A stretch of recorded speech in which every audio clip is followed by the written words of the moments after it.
We still do 7 NUFC Matters show a week for free. But if you want to help support NUFC Matters, then there are a few ways of doing it. Hit the like button on each live broadcast and video. This helps the channel grow. Hit the subscribe button and select the all notifications bell so you don't miss a single show. If you want to help us financially, then you can join the channel using this button with the membership starting at $1.99 a month. Or you can drop us a donation in the chat using a super sticker. We're also looking for sponsors.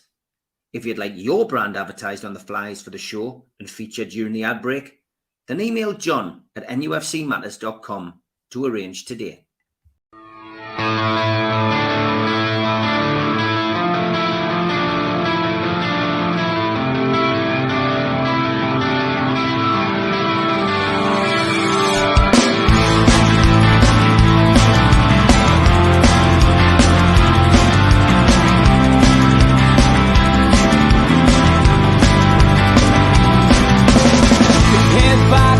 Critics attack. It feels like I've been talking to myself again. But it's the only way you're ever gonna learn. You look back and it's all in the past. I'm dwelling on the thoughts I cannot say to you. If I don't say the words, then maybe it's not true. And it feels alright when they come and say to you, you're the only thing that makes us all believe. And it feels alright where the worlds collide. Manipulation stands to make us break. What's that you said coming over you? You wish it upon a star. You wish it on a star. You are, you are, you are. You fight back, it's an all-out attack. It feels like I've been taken on the world's machine.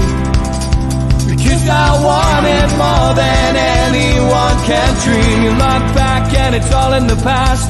You tell me how you live by all the things you do. Well, you can be yourself, but maybe I'm not you. And it feels alright when they come and say to you, you're the only thing that makes us all. Good evening, welcome to NUFC Matters. It is the 3 Amigos, the perfect way to kickstart your Newcastle United weekend. And it's a happy birthday to Beverly Wright, one of our sponsors. It's a birthday today. And a happy birthday to Dave as well. Jules and Dave, of course. Jules, our regular moderator. They've been away, I think, to York. And happy birthday to you, Dave. I look forward to seeing you soon. And it is a big welcome to our special guest tonight, a returning guest. It's Ian Mearns, who is now, since we last had him on the show, officially happily retired former MP, Ian. Indeed, yes. And I mean very happily retired. I've been back down there and had a word with some of my mates, and I'm glad to say I resisted the urge to gloat. I think the rumours flying around Tyneside that you stepped aside, Ian, in case you got the big job at number 10. I think that's it. But well, I'm not number 10 somewhere, but I'm not sure we're Downing Street. But there we go. Great stuff. All right, welcome along to the show. Steve Hasty will be joining us at some point. He's just running slightly late. Let's start with positives, George. We're through to the quarterfinals of the Carabao Cup. Newcastle United 2, Chelsea 0. And we've got a home draw against Brentford. We commence on the 16th of December. George, how pleased are you after that result midweek? Well, delighted. I mean, and earned the draw, if you like, getting somebody at home for a change, because that's unusual. Delighted on other scores is that the real Newcastle United turned up on Wednesday night. From the first opportunity, you could see they were up for it well and truly. And the number of times that Gordon and Isak almost caught the ball on the end of the goalkeeper's toe, I've never seen anything like that before. And yet Chelsea persisted in trying to play it out. It was like it would have been obvious to a blind man on a galloping horse that was going to go wrong, and it did, thanks to the persistence of our forwards, and for the first goal, particularly Tonali. But we should have had a goal within 2 minutes. Big Joe Linton at the far post to try and hit the ball with his wrong bloody foot. He could have used anything, his chest, his knee, his head, to get it in the net, and he didn't. But never mind. All very positive for me. The first half, they frightened Chelsea to death, basically. Anthony Gordon flying in at the goalkeeper and the defenders who were trying to play out really did upset them. And it was nice to see that kind of energy back in the team and on the field. The other thing's nice to see is when I saw the lineup, I have to confess, and you lads will know, I haven't been exactly a total fan of our new centre half, Lloyd Kelly. Well, I've got to say, I had to eat me words on Wednesday night because he was good. In fact, not just good. He made 4 blocks, point blank range blocks on shots that normally weak defenders try and duck out of, get out of the way. He went for them and really, really saved Pope having to make brilliant saves because they were real shots. They weren't half-hearted. They were full-blooded. And then after that, he just played through the game very, very casually, I thought. Somebody's got it on the bottom there. Kraft was class. He certainly was. And the way in the second half he intercepted that ball, he ran the length of the field, beat 2 men, slipped it across to Osuna, and with a little bit of luck, the kid would have had a goal. And at least we've got the chance to see him, that lad, in a proper part of the game. And he looks okay to me. He was upsetting people in the penalty area, having a go himself, and the shot that he had, there was so little backlift to get that power to skim the ball across the surface of the grass at that pace, with so little backlift, suggests that there's quite a football on there if they can get him out. I can understand quite clearly why they were interested. Others, well, Young Hall's making the left back position his own. We all wondered why he was kept out of the team for a long time. If it was to produce the Hall that we've got now, then they've done the right thing because he's class. He's had 2 or 3 international man of the matches this couple of weeks, and now he's starting to produce it for us. That's great. And as I said, Emil Kraft was really on song. Other things, well, the midfield was different, but Tonali's class for me. When we're looking at man of the match, it could have been Hall, could have been Kraft, could have been Joe Linton for his versatility. But I've got to say, from a football point of view, it was Tonali. We now have a very, very skillful, really skillful box-to-box midfielder. He was here, he was there, he was everywhere. He was deflecting for a corner at our end, and within a minute or two, he was at the other end, setting things up for our lads. No, there was so much positive about Wednesday night, which came out of the fact that we were up for it. Everybody seemed to be looking for it and having a go, chasing everything, which was fantastic. The second half, it was inevitable Chelsea would change the lineup, but they were dangerously playing a very high line. And the only grumble I would have, if it's a grumble at all, was that we didn't make use of that more, because we had runners on who could kill that high line if we'd wanted to. But no, there was so much positive about it. They, in my view, earned a good draw, and I think Brentford is a good draw. So looking forward to it. I don't want to go on too long, talk all night about it. It was so good. And even the substitutes, when they came on, they all made a contribution. It was good to see how they linked up. They all linked up and filled in and so on. So, yeah, fantastic night. Great to be there. And as I said, the big thing was, it looked like the real Newcastle United turned up. Ian, you and I were both both games. You were down at Stamford Bridge like me, and I mean it was like chalk and cheese. I've got to be honest, I came away from Stamford Bridge feeling like Newcastle hadn't really turned up. But when I got back and saw the stats on the train, and I'm thinking, wow, have I been to that game? It didn't feel like 49% possession, and it was like the marauding view that I had from behind the goal of Cole Palmer, Nicholas Jackson, Maduki, and Neto just charging through that middle of the midfield giving up the ghost, and poor Dan Burn and Shaw getting dragged out of position. I was fearing Wednesday night because I didn't think Chelsea would change it as much as they did, but they did change it.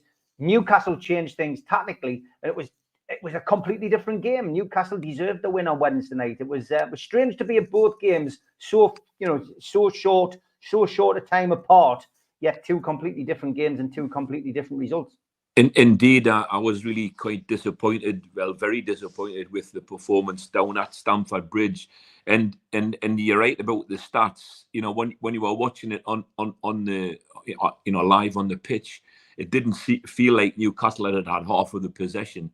Certainly, Chelsea, used their possession much more to their benefit than we did, and I just think there are times this season where we've looked disjointed, where the different elements of the team aren't like linking up and working together, and I'm not convinced about a 4-3-3. I think that by and large in the Premier League, I think that teams that play four across the middle, or three in the middle, seem to get like kind of overrun, and they're all individually good players, and I'm also kind of wondering, I've got no doubt about it that Tonali's a great player. I've got no doubt about it that Bruno's a great player, but I'm not convinced that they can play together. It's almost like they're going for the same stuff an awful lot of the time. So, I think I'd like to think that we're learning a lot. I think what George was saying, though, about some of the players who've come into the side, like Kelly, well, we've seen what can happen when previously poor players have been coached by a much more a positive coaching system. And I think that might be exactly what's going to happen to players like Kelly and Osula. They're actually getting into, a better level of football and are being coached to a higher level as individuals. So I think that's stuff for the future. I really do think you're right. Chalk and cheese is exactly how you should describe the two games, the two performances. And it was so much more positive. Look, and the thing is, people say, but Chelsea only put their second 11 out on Wednesday. Well, you can only beat what's in front of you. That's their choice. That's their choice. So I think what we've got to do is look at that positively. And of course, what we've also got, it's not quite back to back. We've got a fixture against Brentford away, I think, on the 7th of December. Then we're playing them in the week beginning the 16th. So that'll be an interesting juxtaposition as well. Brentford away and then Brentford at home within a week and a half. Yeah, certainly will be. Joe, good evening. Thoughts on the results and the draw as well? I mean, great draw. Brentford at home. I mean, no game's easy when you get to the quarterfinals. Everyone's there on merit, but you couldn't ask for any more home draw. No, I think, and I think George touched on it there, Steve. We kind of deserved that draw, didn't we? I mean, we were in the car on the way back, stuck on the bloody Tyne Bridge, and there was that real sense of, it's going to be Liverpool away. It had Liverpool away wrote all over it, didn't it? Typical us, but. We didn't. We got a decent draw. We got a home draw. One of the first things I noticed on Wednesday night was the atmosphere. There's something about those cup nights, isn't there? It was louder than it was, arguably louder than it's been most, if not all season. And like we said, we had a glorious chance after 2 minutes, but the press was back. And I think the one thing, I mean, I was as disgruntled as the next bloke on Sunday, last Sunday. And I was starting to get a little bit disillusioned with it all, and one of the things that drives that is where's this press gone? This whole Eddie Howe philosophy was built on this high press, and all of a sudden magically reappeared on Wednesday night, and it paid dividends. You know, they continue to play out from the back, and players like Sandro Tonali pushed on. You know, Alex Isak was pushing on. Joe Linton done the job again of 10 men. I think he played in every position but in goal at one point. Yeah. You know, we just looked better, and part of the reason that we looked better, you know, it wasn't revolution, and yeah, it wasn't Chelsea's first team, but you know, the intensity was back. And I think what you saw in the second half, once the intensity dropped a little bit, they had the ball for, you know, 40 minutes and just played sideways, and thank God that Felix was up front, because he was absolutely shocking. You know, a better centre forward might have had a different scoreline, but I'm going to try and stay positive. I'm really aware that I've been really kind of down in the dumps with it all, pretty much since the start of the season, to be fair. Disillusionment over the summer and such like. But it was nice to see Newcastle United do Newcastle United things. And I will mention Emil Kraft. I thought he was superb. We've got to mention Lewis Hall, because there's a footballer in there, absolute footballer in there, you know, left back sorted as far as I'm concerned now. Kelly played well. I actually thought Nick Pope played well, and I'm not a huge fan of Nick Pope, I'll be honest. I do think it's a position we should be looking at some point soon. I thought he played well. But I've got to say, and again, I'll take the bias out, I thought Joe Linton was absolutely awesome. He was just everywhere. And I wonder if, and certainly the conversation with the Al fella was, you know, is that left-hand side actually his best position? You know, he's not getting caught in the centre of the field. He's not tripping over Gumares. And dare I say, again, unpopular comment alert, I thought we looked better with Tonali in the centre of that midfield three, as opposed to him being pushed out, you know, towards the wing. So lots and lots of positives. I do think tomorrow we'll revert back to Eddie Howe's 11. I think we'll go back to where we were, but I think there's lots of things to think about. Anthony Gordon looked reasonably good on the right-hand side, and we don't say that very often. You know, he's constantly trying to get him out left to the detriment of Joe Linton. So maybe he's giving food for thought. And I also want to mention a guy that I don't think's been mentioned yet as well. I thought Sean Longstaff done his job particularly brilliantly as well. Lots and lots of positives. The big lad coming up at the end of the game, we were desperate for him to get a goal. You know, and let's enjoy it, because we haven't had too much to enjoy this season. You know, maybe the Man City game aside, and a little bit in the Tottenham match. So let's enjoy the ride. You know, and let's be honest, we're a Brentford win away from a semi-final of a cup competition, so you know it's good. I will, with caution, we will come on to the Arsenal game, of course. You know, we will see how good we are tomorrow. You know, I'm not going to now say we've turned a corner and everything's brilliant, because you know we'll find that out tomorrow. But for the purposes of tonight and the purposes of this week, cracking result. For the purposes of the tape, I thought you were going to say, yes, Mitch, a great result midweek, and I make no apologies for concentrating on that to start with, because you know we've had a bad run of games, five games without a win, and you know we needed that lift. And I think the point I was making earlier in the week on the show was momentum can swing and it can change, and winning a game like that on Wednesday can change the momentum of our season, because we've got the players there. The players know it. And sometimes the players need to be reminded. We'll come to the positionals and the tacticals. I want to talk a little bit more about that with my next question. But just concentrating on that cup game and the draw, mate. You know, like everybody else, you must be happy. Very much what we needed on the back of Sunday. I didn't anticipate Chelsea to make 11 changes, but with the squad they've got the ability to do that. And there's a lot of mouths to feed there and keep happy.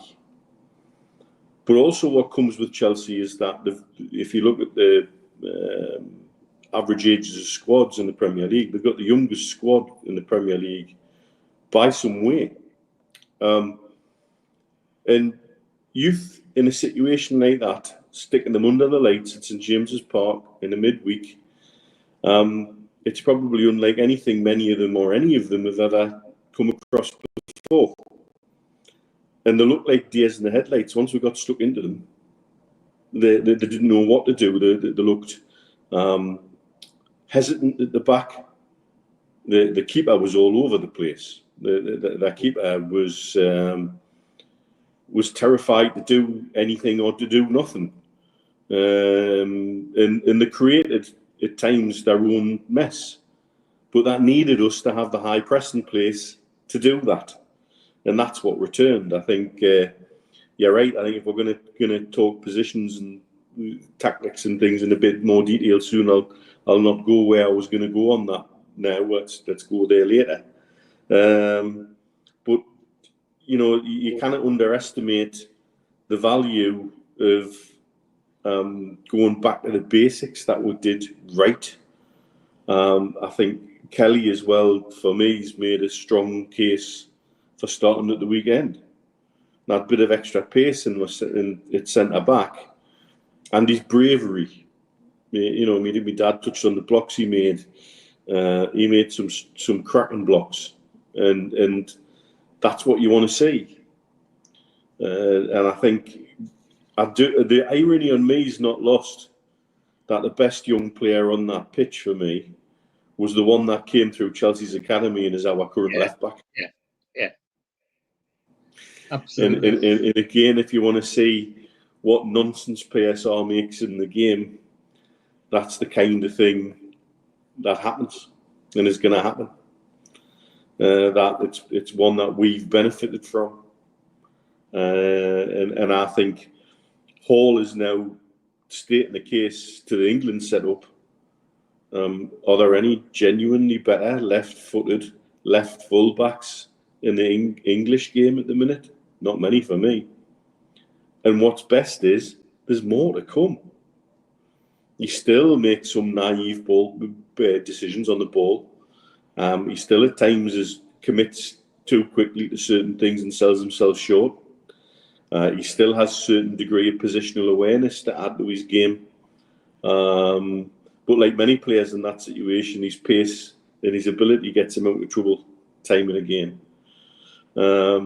Eddie's certainly got some food for thought for going into the weekend, because I think everybody who was given a chance stated a case for further inclusion in other games down the line. So you cannot ask more than that when your players that come in perform to that level, and the team seems to have gone back to what we're known for.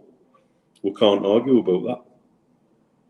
No, definitely not. Lots of comments coming in. Keep them coming in. I'll try and get to them throughout the course of the programme, but if not, you will see them on the screen. Good to see Mozza and Alan had a good day out at the Legends Tour at St James's Park with Bobby Moncur and Nikos Dabis. I saw the photographs. Looks like you had a great time. George, just following on, I guess, from the conversation we've had about Wednesday night's result, it does create a headache for Eddie Howe. Unusually for me, I haven't had time to listen to the press conference, but I have managed to pick up the sound bites from it. And it appears, obviously, that it was pretty much the same old story from Eddie. Said very little, didn't really commit to a great deal of stuff. Yeah. Said that there was going to be fitness checks for Anthony Gordon and Alexander Isak, which of course keeps the opposition guessing. But I guess the big decisions to be made are the ones that we've touched upon individually, and that's the midfield and of course the back four. I would imagine that Lewis Hall is the shoe win. Is he going to go with Tino, or is he going to go with Kraft tomorrow? Is the first question. What's he going to do at centre half? Shaw, I think, will start, but who's he going to pair him with? Does Murphy deserve the chance after that performance that he showed in midweek? And I think the other conundrum is midfield. There's no doubt in my mind that Sandro Tonali looks better in the middle, and I think it almost increases the thought amongst the fan base. Maybe he was bought as a replacement for Bruno. We expected to lose Bruno. We didn't lose Bruno, and now we've got the pair of them, and we can't play them together. So it's what you do in that midfield. And I will chuck the obvious in that the only person in that midfield who hasn't been on the losing side of a match this season is Sean Longstaff. And he's probably the one who Eddie must feel it's just dead easy to drop him because he doesn't say anything about it. Probably, he's as good as the next man if he gets dropped, but he's the easiest option to drop. I guess the question is Eddie going to be brave tomorrow and go, actually, Kraft deserves his place, Murphy deserves his place, Sean Longstaff deserves his place, and Tonali should play in the middle? Is he going to go with that, or we're going to see him revert back to what he probably feels is like a comfortable pair of slippers? Do you mean Kelly, not Murphy? Kelly, sorry, Yes, Kelly, Kelly, yeah. Sorry, yeah. They're all Irish anyway, and it doesn't matter. Kelly, yeah. Yeah, what he did say in the conference was, some of it was pretty obvious. I mean, he praised Big Joe for his ability to play anywhere. You know, both wings, wing back. He was in a lot, and he also answered a question about Tonali and Bruno, in that he doesn't see them as similar players at all. And I've got to say, after Wednesday night, neither do I. Tonali is a very skillful box-to-box midfielder that we've loved for years, like Peter Beardsley. And where Bruno tends to be on the ball and wants the ball all the time. That's his forte, winning it and keeping it and pushing it to others. That's where his skill lies. Tonali, for me, if he's used right, it'd be far more dangerous, as he was on Wednesday night when he was in at that hard press for that first goal. He was the one that pushed the ball through because he was there on their toes, and some of his tackling is immense, as is his movement. So I think he'll bring Bruno back, but Tonali will be in there as well. I think he'll sort the Longstaff issue out by keeping Big Joe on the left side or out wide, not taken back, because he's doing all the things he does and not getting into trouble in the middle of the field, which was the other big thing for him. But what a shift he put in, and it would be great if he could find a way of harnessing that against Arsenal tomorrow. As to the back line, gosh, Kelly has made it hard for him, because I freely admit I wasn't sure what the lad was like. What he has demonstrated on Wednesday night was he's not a left back; he's a centre back, and a very good centre back, and doing the things that you'd want your centre back to do. Like the blocks we're talking about, but that's what Dan Burn does as well. He would die for the cause. But I think Kelly's given Eddie a problem, in as much that where before Wednesday night, I would have been expecting that Dan Burn might just be a shoe-in. I'm not so sure he will be now. But isn't it nice to have these problems instead of scrambling around hoping that something might happen or something come out of midair? And I agree, Young Hall's well have back. I'd be very surprised if he didn't play Tino, even though Kraft had a brilliant game. And the issues, of course, with Kraft are he can play still in the centre back if we want him to, if it's needed. As well as at right back, but he was outstanding on Wednesday night. So he's going to feel a bit sore if he's left out. But then again, I'm sure Eddie wants to encourage the young'uns like Tino and others to come on. So it's good to have these selection problems and for a change. And I think that you'll certainly see Bruno back in. But I don't think that'll mean that Tonali would necessarily go out. In fact, I think Eddie probably saw on Wednesday night a way in which they play together, because he talked about it in his press conference today, how he never saw them as similar players at all, or one to replace the other, etc. Yes, that's a good point with somebody's making. Is the other difference is that Tonali's got a bit of an acceleration where Bruno doesn't. He's hard worker, but he doesn't have the pace that Tonali's got. So no, I think it'll be an interesting selection. But I'm just pleased that we've got these conundrums to solve instead of just picking what we've got fit. which is what we've been doing some of the time. And we've got real selection problems, which is refreshing.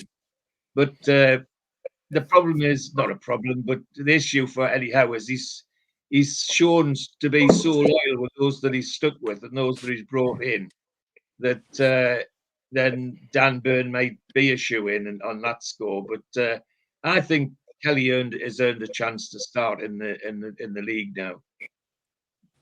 Ian, it's I mean, George has already said it. I've said it as well. It's a great problem to have, but you know, what are we going to see? Are we going to see Eddie Howe revert to type tomorrow? Do you think? I mean, look, I think again, you know, we've got to think about who we're up against and what their particular strengths are, and they've got many strengths. But I think there's no doubt about it. We need pace against Arsenal. There's no doubt about that. And I have to say, by the way, it was a different Lloyd Kelly playing on Wednesday night against Chelsea than he was away at Fulham, where I thought he was bloody awful, you know. But you know, so you know, let's just hope that he's personally turned a corner, and that's the Lloyd Kelly that we're going to see from here on in. That's exactly what we do need. Was he left back that day though? I think he was left back, yeah. Yes. But not his position, is it? I know that, but he you know, he was poor. You know, I'm afraid just that, you know, he was poor in possession. He was poor in distribution. He was poor in getting into his position. It looked like he just didn't want to be there. And okay, you're right. Left back isn't his position, but you know, he didn't look the sort of player that he looked on Wednesday night, and I thought that was a real positive. I mean, the point is now is you know, absolutely, George is correct. We've got the good sort of selection problem to have, and what also means is we're gonna have a decent bench. You know, so that's got to be positive. Yeah, 100%. Steve, good evening. Good evening, guys. Sorry I'm late. It's all right, mate. Good to see you. First of all, just your views on Chelsea, the result that we had, and obviously the draw that we've got. But just whether you think how we'll have the, you know, have the gumption maybe to change things a little bit. You know, after seeing some of the performances, is there anybody for you who's played their way into the team tomorrow rather than his reckoning? Good questions. I think I was sitting with Mitch watching the match on Tuesday night, and I described it as Chelsea's, not the bomb squad, but that unexploded bomb squad, because it never went off. It just didn't. There was just nothing to it. They were a strange mix, and the longer the game went on, the more that you saw that was a Chelsea team that is nowhere near that first 11. Having said that, I thought we went about it absolutely brilliantly. You know, and case of being on the front foot all the time. That's the way that we play. That's the way that we played all last season, and that's what this squad is all about. To be perfectly honest. In terms of anyone played themselves in, I suppose every player that was on from the start played himself into an opportunity. But I think Eddie will return to type. I think that Dan Burn will be back at centre half. I think Lewis Hall's a shoe-in now at left back, isn't he? The way that he's been playing. And I think the only quandary for Howe really is how he squeezes that midfield 4 plus one of the players that is going to miss out in terms of having to play up front, if that's what you want to call it, on neither the right or the left side of midfield attack. And whether he goes with Joe Linton, who I thought had a great game. Everybody who's seen played on the right, I thought he had played on the left. And what does he do with Bruno? Well, he shoehorns Bruno into something different. And I thought, listening to what George said there, what I found interesting was Eddie Howe's comment that he didn't see Bruno and Joe and Tonali as similar players. Well, that's because we're never ever going to buy Tonali. It was always Barella that we're going for. So in that respect, you know, he answered his own question without naming names. But I thought Tonali was far better and shows an awful lot more when he's playing in that central midfield role. But we've advocated playing the kind of like a diamond with either Bruno playing a little bit deeper and allowing Tonali up front, and then giving on the right hand side, perhaps making it a diamond four with the likes of, let's say, Bruno, Joe Linton on one side and Longstaff on the other, and then your front two of Isak and then you take it from there. But I suppose one of the players who really did impress us, who hasn't impressed me for an awful long time, was Joe Willock, and I think it's what you do with Joe Willock and how you try and shoehorn him in and who you don't shoehorn in. That'll be probably the big quandary for him. But I think the fact that Willock played the full 90 would lend me to believe that he's more than likely to be starting on the bench. Yeah. That was the kind of indication I got from the sound bites that I heard from Eddie's press conference, that not everybody can play 3 games this week. So, like, and he was talking about fitness-wise, etc. So, yeah, I agree. I think Willock will be the one who makes way. It shows, I mean, I put a tweet out, after the game at Chelsea with the suggestion that Kraft came back into the team at right back. I was, as you would imagine, lambasted by the Twitterati. But, it proved to be the right thing. I think Kraft will be the one that will keep his place. I think he deserves to keep his place. I think he'll bring Dan Burn back in, but I also think in the midfield, I think he'll go for Bruno again. I think he'll go back to what he knows. I'd love to see Isaac and Willock in a 4-4-2. And I know people go, why do you think Willock will make a good centre forward? But he's quick. He gets the defenders on the back foot, and he can score goals, but it's all about opinions. Joe, what's your feelings on Eddie's decisions tomorrow? What do you think he's going to do? I think I said in my opening bit, Steve, I can only see him going back to his trusted cavalry. I can't see him doing anything else. I mean, and I think this was part of my frustrations last week. And again, same thing, same formation, same team, same substitutions. But he's the manager of Newcastle United, and I'm not. So I think it'll be Dan Burn. Yes, Kelly played well and arguably deserves a spell. But if Burn's fit, Burn plays. I think the conundrum for the midfield, will he go? Will he make a decision in a big game against a very, very good side to say, right, it is time to see Longstaff back. It is Joe Linton that'll either step out or go on the left-hand side. Bruno Guimaraes will play tomorrow. He will captain. I have no doubt about that at all. Arguably, he'll go and sit back in the middle, and it'll be Tonali that has to move. I just don't get the sense that this manager is brave enough, if that's the right phrase. It's all right doing it in the Carabao Cup against Chelsea. It was a cup game. It was going to be what it was going to be. Thankfully, we come out the other side. This is Premier League football, and whether we like it or not, a heavy defeat tomorrow and a couple of results this weekend, we might be sitting 15th come Sunday night. Is it the time for experimentation, or does Mr. Safe do what Mr. Safe does? And that's what I think he'll do. So I'm not expecting revolution tomorrow, Steve. I think it'll be, the Premier League lineup as I refer to it as. You talk about Joe Willock, you talk about Joe Linton's position, we talk about Sean Longstaff. We haven't mentioned a player that I really, really like. I advocate for Harvey Barnes all day long because I think the lad's quality. But, if we're looking at the midfield, does Barnes even get a look in anymore? Not for me. Is Joe Willock good enough to be starting in that central position?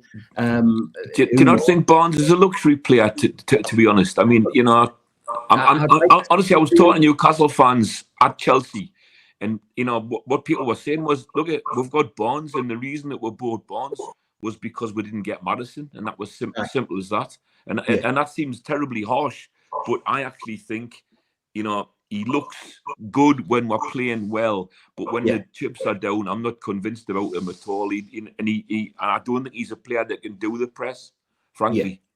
I don't think he's had a chance, in fairness. I think he jumps into the side. He has a bad half, and then we don't see him for 3 games. I think the kid's class. I have a real thing for these left-footed attacking footballers. I thought he was a definite upgrade to the Almirons and the Murphys of this world, and I could see him fitting in. But, again, if we've created this thing now where it'll be Joe Linton that goes left, will it be Joe Willock? Barnes is just slowly but surely kind of drifting out of the side. So yeah, I mean, headaches are good, but you don't want too much of a headache, do you? And what do? We're talking about like Kelly. Hopefully Sven Botman's back on grass, and we'll see him soonish. Kieran Trippier will be back soon. I think I can't make my mind up whether having squads the size of Chelsea's is a good thing or a bad thing, because how do we keep all these people happy? So I want Eddie to be brave. I want us to do something different. I want Sandro Tonali to keep that place in the centre of the midfield. I just don't think he will, because I don't think he's brave enough to do it. I think that's a valid point from Sean. He says Barnes is our Trossard. Every team needs an impact sub, and I think most people in the chat have all said he's a super sub. Neil Skinner saying it as well. Everybody's saying the same thing, and I think that's how most of us feel who've watched Barnes. And I think he does come on and he can change that game last 20 minutes. And I get where you're coming from as well, Joe. He hasn't had the chance, but maybe he is just a super sub, and that's that. But I think as well, I'd love to have Chelsea's problems. I'd love to be able to change the team, and say that the next 11 isn't a reserve 11. It's just as good as the 11 that I've played on Saturday, but I can play a different 11 on Wednesday and still perform and still get a result. But it's still more expensive than our team. Oh God, I mean, £500 million or something for that team that played on Wednesday night. It's incredible. Mitch, there's no right or wrong answer to it, is it? It's just down to your opinion, and we've heard a variety of opinions before we've come to yours, and you'll have seen plenty of them coming along the bottom of the screen as well. But yeah, what's your thoughts for tomorrow? I think Joe's used the right word about bravery in selection, and like him, I think Eddie will go with what he knows, which isn't a bad thing. But we were reminded about that Willock Joe Linton left-hand side interchange. That was part of the team that played so well and that got into the Champions League. That's still very much there. And there's a solution about what you do to squeeze 4 players into 3 positions, is you move one of them to a different position and clear them out the midfield, and then work out about how you're going to make how you're going to then allocate the roles for Tonali, Bruno, +1, be that Willock or Longstaff. Then what do you do with Gordon? Is he happy on the right then? Or as Eddie seemed to infer, he wants to be on the left, but will do a job for the team on the right? Well, that's not the right language for me. I don't like that language. Then he's got a choice at centre-back. Kelly's made a very strong case against Arsenal with the way they play. His additional pace in the centre would be very useful indeed. But then what do we do at right back? Do we stick with Kraft? Or do we go really bold and move Kraft into right centre-back alongside Kelly and blow out Cher and Burn and go with more pace and mobility in the centre of our defence? There's so many choices in so many places. The only player who has no real competition for his place, it seems, is Pope.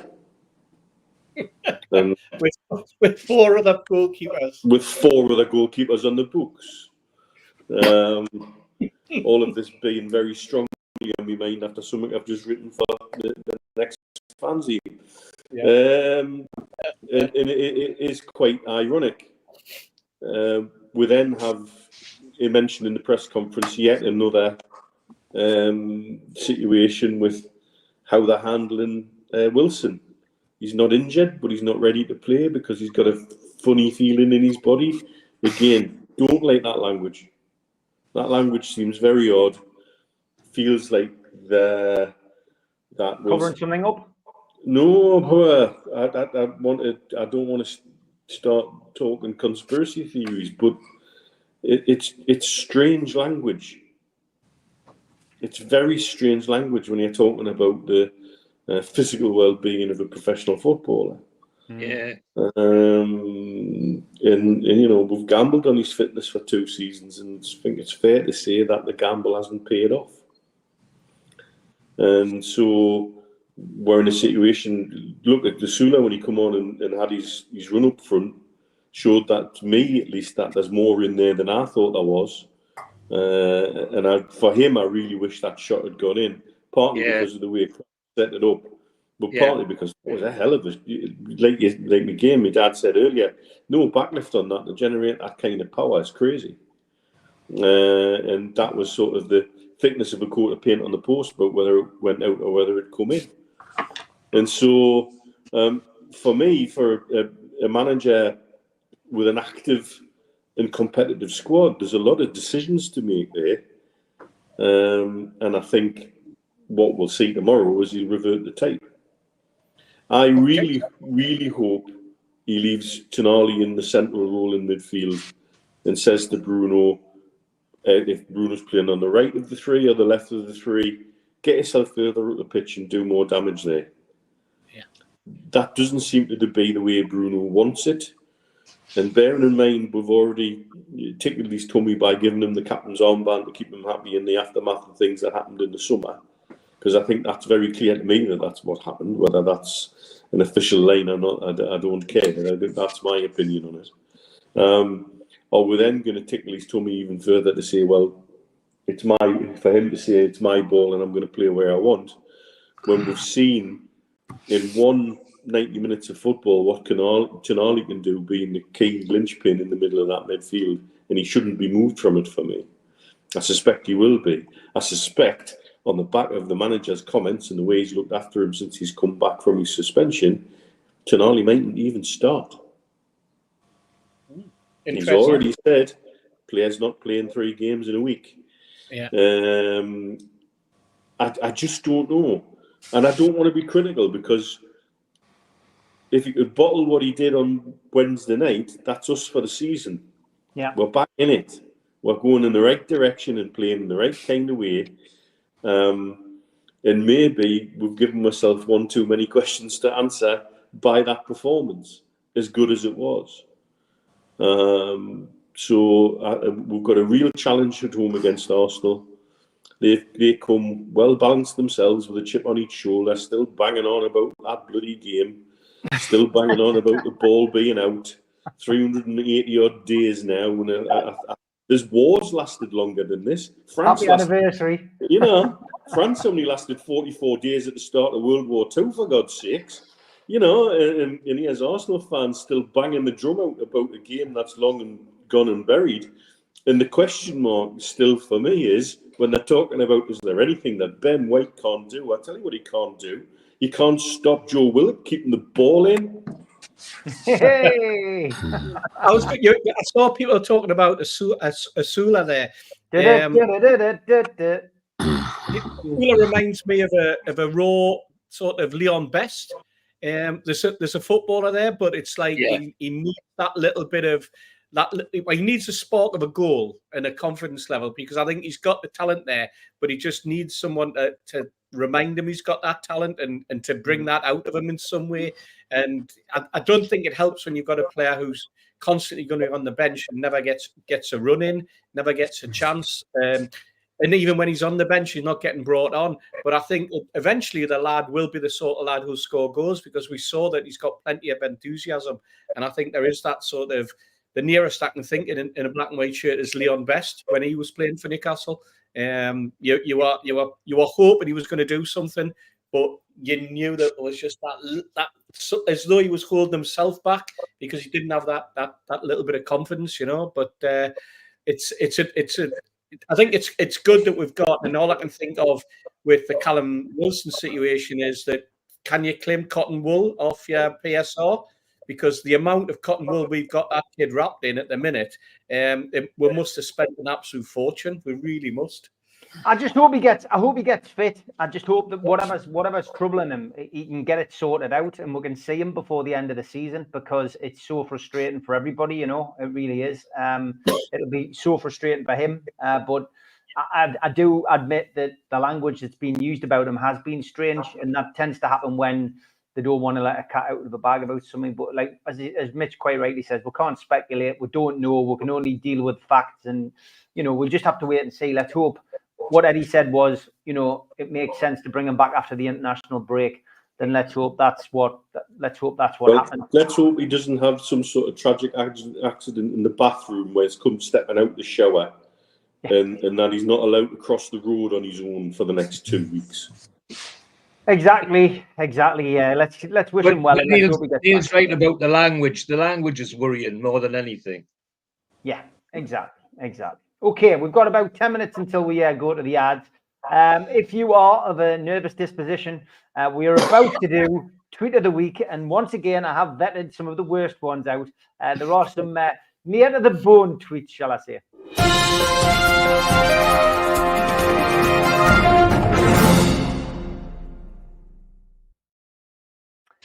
Okay, we'll start with this one, which is a question for the lads. Quickly, if you could have been in the studio during the recording of any one album, which would it be, George? Or Abbey Road with the Beatles, Yellow Submarine. Okay, good selection. Ian, if you could have been in the recording studio? Born to Run. Brilliant. Okay, Steve? I was going to say Born to Run, but the only trouble with Born to Run is he would probably been in there for about 3 years. It took him that long. So I'd probably go to Zeppelin 4. All right, Joe? The Dark Side of the Moon all day long. Well, I hope somebody was going to say that. Mitch? Science Fiction by Uncle. All right, All Mod Cons by The Jam. So that's my selection. Some great albums there. Fantastic. Thanks for that. We do like them every now and then. Fast and Furious on that. There has been a budget. So please forgive us when I put this out. We aren't politically aligned to any party, but there is a few of these that have been out. And this one... Not even I am now, Steve. No, you're not. We don't even offend you anymore. Downing Street and underneath City London Police, thieves operate in this area. Of course, yes, you're going to get all this kind of stick. We've had a few dogs sent in and nothing to do with Steve Hasty. Undeniable evidence that Snoopy really is a beagle. Very good. Like that one. If you can't hide a crime scene, just pretend you're the victim. Yeah, me. And this dog, poor dog, was frightened. Thought he was Batman. I do love these ones where you get a reply on social media. Can someone please explain why there's a dog on this plane? Quickly set up an account. Mind your business. I paid for my ticket. Looking a bit rough, isn't he? He's looking rough, definitely. He's far worse than his fight. Scam warning from Neil. If you receive an email with a subject line 2 free tickets for the next Manchester United home game, do not open it. It contains 2 free tickets for the next Manchester United home game. Thought we'd better get that one in before the turn of fortunes with the new manager. Everybody knows I like to sing song. Thank you to those who've sent us this one. Oreo Speedwagon. Oh, dear. I just can't fight this feeling anymore. Oh, dear me. And this one from Ian Hull. It has been Halloween. Knock, knock. Who's there? Ow, ow. Werewolves of London. Warren Zevon. Classic, that, lads. Absolute classic. Another one from Ian as well. I love this. He goes, I don't care what the song says. Check out at 11, as the guy tries to check into the Hotel California, of course. Star Wars ones have been in abundance in the mailbox this week. Hurry, R2, we're dying in here. Hang on, I'm almost... Oh, well, they're screwed, as he finds that... got a guarantee that he's a robot. Very clever, very clever. I believe I'm too old to be a Jedi, says Obi-Wan. Luke asks him, what makes you say that? Oh, dear. A drooping lightsaber, the first sign of that. And this made us chuckle as well. Thought for the day. Why bother wearing camouflage on the forest moon of Endor when you're going to take a huge gold shiny android with you? Never thought of that. You've spoiled it. Something for everybody on this feature in the show, of course. I'm not sure who this is for. But I think the picture says it all, lads. May the force be in you. And it's a Darth Vader. Not quite sure what you use that for, lads. This one, I went to a wedding over the weekend and saw this dude carrying his drunk wife. Brilliant. Me get one of them for Mitch. And spotted parking in a disabled space. This car's registration plate has one leg. Clever. Thank you to you, Steve Middleman, sending this on the Facebook group. Where were you yesterday? There was nobody else to cover your shift. I'm sorry, I was becoming a father yesterday. Oh, really? I'm happy for you, boy or girl. I'll tell you in 9 months. You're fired. It's an old one. It is an old one, but It's an oldie but goodie. Yeah, that's right. And this guy was born to be a gynecologist, Mr. Howard dear. Feltersnatch, MD. Told you there was a few near the bonian. Not saying which bone. Gary Scott, DJ Glasgow, thank you for this. Is when I'm bored, I like to put these stickers on hand dryers. Voice activated. Too much time. And another one that's been posted on a car this week. I was admiring your parking. I had no idea that blind people were allowed to drive. This guy obviously prints them off and sticks them on various cars, following on from last week's. This escalator is refusing to escalate. This has been escalated to the engineer who is on their way up or down to check it out. Please use the lift. Very clever. Good old Euston Station. An emotional support, Willie. Life is like a Willie. Sometimes it's up, sometimes it's down, but it won't be hard forever. Oh dear. And someone with a bit of spare time in the shop this week.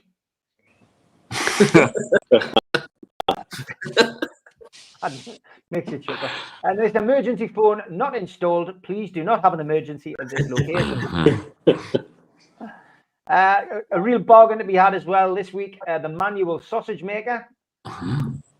I'll leave that on the screen just so you can all Google it for Christmas. And doorbell isn't working. Shout ding dong very loudly. Oh dear. And another one from Steve Middlemiss here. Caution, remove dentures, adjust bra straps and secure your nuts. Welcome to the worst maintained road in the country. Vince Smith did ask if this sign was for squirrels. And whoever sold this iPad to my nan, I hope you're proud of yourself. What type of fish are you? Don't tell him, Pike. Ta-da. And it has been Halloween this week, lads. Trick or treat, help yourself to the mini pumpkins. I wonder how many kids did take a mini pumpkin and eat it. And I was disqualified from the pumpkin contest at work for some reason. Cheers, Steve. Some good ones this week. This was a good one as well. I'm sticking a vending machine outside for Halloween this year. The kids can pay for sweets. The bills are too high nowadays. And the Grim Reaper approached Paddy and said, I'm deaf.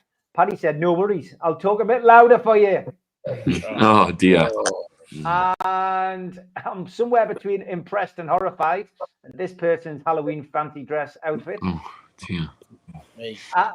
And here's Chucky when someone farted on the bus and the window just won't open. I can't unsee Captain Tiny Arm and his baby sidekick Mega Hand, says Gary. Unfortunate photo. And how to start a fight, number 169. What's on the TV? Dust. Ooh. Yeah. And you put the round thing on a spinning plate with a needle, and then you play with the buttons and knobs. Only old people know how to do it. Said these two kids. Here's an accident. When you're running fast in your Crocs and stop suddenly. Oh. And we always get each other ironic gifts, but my brother killed it this year. Gifts not included. Coming to the last few here. Warning, do not join the new Tesco dating service. My mate did, and he ended up with a bag for life. And you and your child are driving late at night along a deserted road. You come across a van full of money with the driver dead from an apparent heart attack. What lesson do you teach your child? Greg Roberts has replied, lift with your legs, not your back. And Sunshine Coast Community Board this week on Facebook. Has anyone ever had a pet taxidermy before? And if so, how much did it cost? Joe Lynn replies, I stuffed a pussy once, cost me a house and 2 cars. And this one from Vince.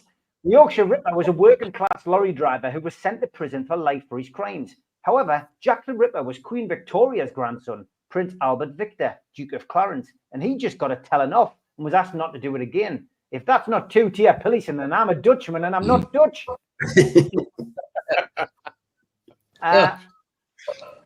Yes, apparently 99% of the men have a hard time locating this zipper on this bag.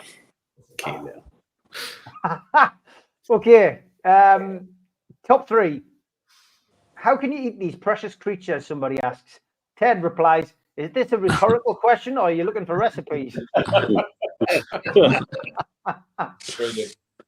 Number 2, world's laziest graphic designer creates perfect poster. This is real, by the way.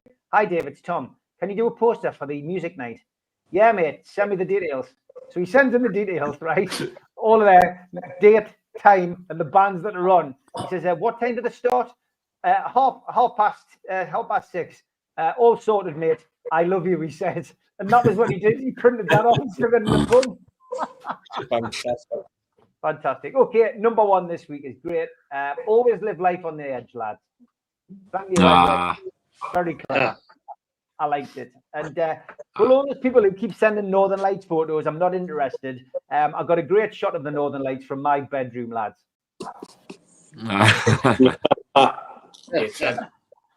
Gated, yeah. If you've got a tweet of the week, send it to the Facebook group or the Facebook page, and send them to me on X, and we'll feature them next week.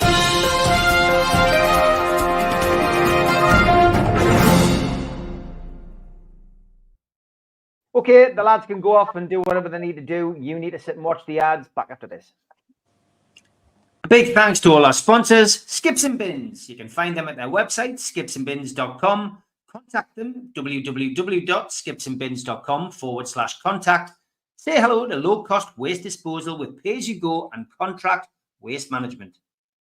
A big thanks to Mr. Vicky's Sauces, handmade in Cumbria. You can contact them at their website, mrvickies.co.uk.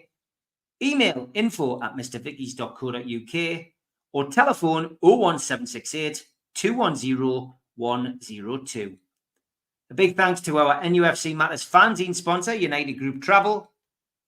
They are the Travel and Tourism Award winners 2024. 2-crew driver and courier, local family company, 3-star plus quality hotels and no interchanges. All excursions included. Contact them at their website, www.unitedgrouptravel.com. Email beverly.ugtl@gmail.com or telephone 01670 632 460 or mobile 0791 666 4174. There are no strangers on our tours, just friends you haven't met yet. A big thanks to Media Arts for all the technical side of things. And don't forget, we are also a podcast, and you can find us on iTunes, Spotify, or other podcast providers. If you want to help the channel, you can hit the like button, which is the little thumb under each video. You can click the share button to share it to your other social media, or subscribe to the channel. Hit the subscribe button, and it is for free. We still do 7 shows a week. Hit the join button, and you can join the channel for $1.99 a month to help support us. We do promote events on this channel. Derek Wright is holding his official book launch at the Tyneside Irish Centre, 15th of November. Tickets are £22, and that does include a signed book. Tickets are from newcastlelegends.com. Gold Star Promotions and Gateshead Leisure Centre are bringing Lennox Lewis to the area as part of his UK tour. You can get tickets by calling 0191 250 5066. Tickets start at £39. The Long Sands are back in aid of Dementia Matters and being supported by Lilac Lane and the Chris Norris Band. Saturday, January the 4th, 2025. Tickets £15 from newcastlelegends.com or from the Clooney box office. Peter Beardsley will be at the Tyneside Irish Centre on the 10th of January, 2025. Tickets are available from newcastlelegends.com or from Woucher. An Evening with the Entertainers takes place at the Tyne Theatre and Opera House, the 24th of January, 2025. You can buy tickets for that now from the box office, 0844 249 1000, or from the website, tynetheatreandoperahouse.uk. And the Magpie Lounge is now open at Gateshead Leisure Centre. 7 tokens for £99. Call 0191 250 5066 to book your tickets today. And the first of those tokens will be the 31st of January, an evening with Lee Clark. If you just want to buy tickets separately, call 0191 250 5066. And the book everyone's talking about, The Entertainers, 1992 to 1997, Kevin Keegan's Legacy, is on sale now. The book will be posted out on the 1st of December, written by Will Scott, over 30 contributors to this book. NewcastleLegends.com or Amazon to buy it today. Okay, welcome back to the Three Amigos. We did have a question for Mitch, actually, and it is this one from Mick Millay. He says, what's your thoughts, Mitch? He says, I welcome it. You being an Eagles fan, they'll always be the Deadskins. Mick must be an Eagles fan. I'm a Chiefs fan, mate. I think it's interesting if you get the feedback from the States that actually not many of the Native American population had a problem with the name Redskins at Washington. But it was used at a time when their owner, their former owner, was exposed for having some exceptionally right-wing views and opinions and negative opinions on the abolition of slavery, etc. So it all generally didn't fit well. It wouldn't surprise me if the new ownership sat down and went back to talk about Redskins, because obviously Kansas City used Chiefs and there's no real uproar from the Native American community about that, for example. And then what do you do with, in college, the Florida State Seminoles? Did you suddenly start renaming them? You're starting to open a can of worms. I think there was particularly a vibe around the Washington team with the former owner at that time, and I think they were in sort of a panic mode, trying to scramble to sort other problems out at the same time, and it became a little bit for me like a distraction almost. Let's talk about the name and let's rename the team. Around a very controversial time for the organisation altogether. I personally would be very happy to see them renamed the Redskins. They'll always be the Redskins or the Deadskins, depending on how you feel about them. To me, but yeah, I think there's so many things, and there's a push sometimes to fix problems that don't really exist. Yeah. Okay. Well, I mean, the big problem is bloody moving franchises. I used to support the Cleveland Browns before they became the Baltimore Ravens and then became the Cleveland Browns again. You know, as a new franchise, as it were. Yeah. But I mean, you know, the Redskins. I mean, you know, I've got a long memory, and I remember watching a great Redskins team with people like Riggins and Art Monk and Theismann and that. You know, great players. You know. So you've got to look at what's happened to Oakland in the last few years. They've now lost all of their professional sports teams. Now moved out. The A's moved out this season, and there's even a suggestion that the owner of the A's has been deliberately making bad picks in the draft for the last 2 seasons to make them become a losing team, to drop the crowds at the stadium, to push his case to move them to a new stadium in a different city. And that, I think, is a disgrace. Yeah. The Raiders have moved back to Oakland and then out of Oakland again, and then out now in Vegas and in what the Chiefs now call Arrowhead West in their new stadium, because we seem to be unable to lose there at the minute. But it's the one creeping thing within the increasing American ownership of our game that bothers me, is that many American owners see moving franchise to a different location as normal.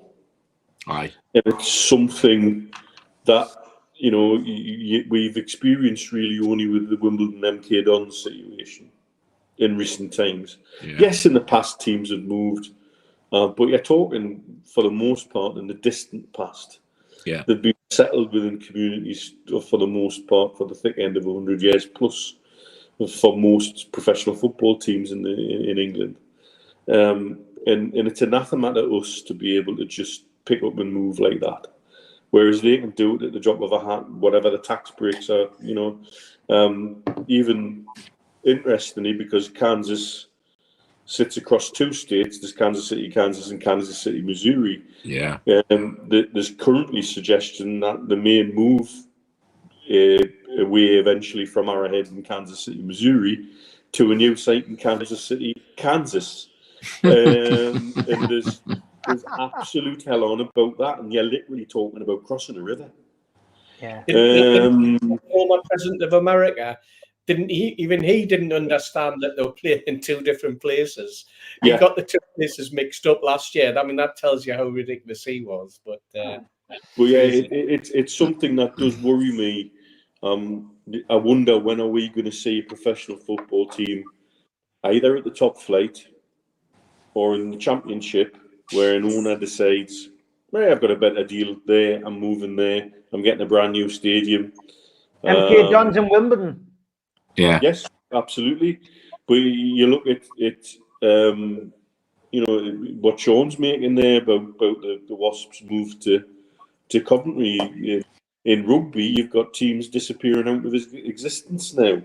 Yeah. And what must be to be a disenfranchised fan like that?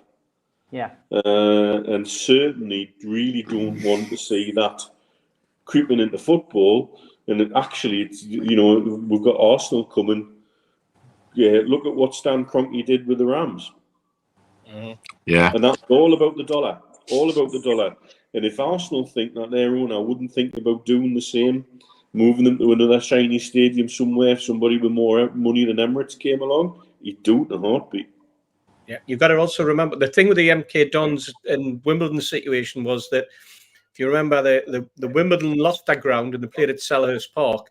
Yeah. At which point Sam Hammond then decided he was wanting to move them to Dublin. So it was the FA and the Football League go, oh, hang on, we can't have them moving to Dublin. And it was then that the guy at MK stepped in at Milton Keynes. He said, look, what about that? That was kind of a compromise, if nothing else, because they weren't happy with being at Selhurst Park either. But the way that Wimbledon have then rejuvenated themselves, that set of fans lost everything, and then have rebuilt from scratch. And we saw the way they were when the situation they had with the state of the ground after the terrible weather just a couple of months ago before we played them in the cup. But it's a great story.